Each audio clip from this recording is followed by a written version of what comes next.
this is Jared here at Motion Sound Studios in Los Angeles, California. And today I'm going to teach you how to make a wider stereo mix.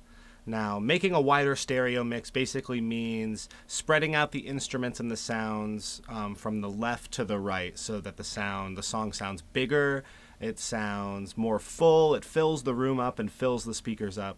And this is a very important kind of quality to have when you're playing your music loud, or you're playing it over a loud stereo, or in a club or in a bar or something like that. You want it to fill up the whole frequency range. You want it from the bass to the high pitch so that everybody can feel that whole range there.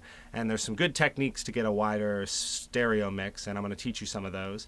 The first thing you can do is use panning to your advantage. What you want to do is put some instruments on the left, some on the right. Try like guitar on the left headphone, maybe just not all the way, 50% or something, and then the vocals on the right side, and then that'll create kind of an effect of a bigger room, like a wider mix, and it'll give it that bigger, wider sound.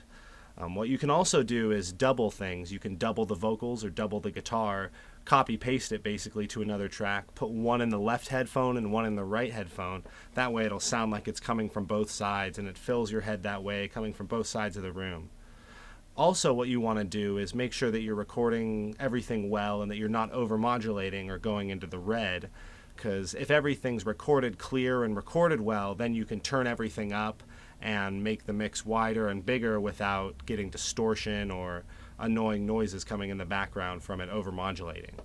Also, you can play around with plugins like limiters are very useful. You can limit the signal so that it won't overmodulate.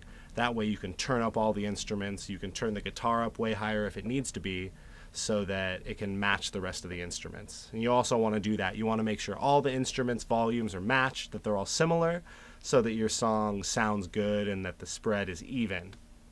And the last thing you can do is you want to use a bunch of instruments that have a wide range of frequency. So you want to use the bass, the guitar, the middle for vocals, and then up high you can use synth or high harmonies and things like that. That way you're covering the whole spread.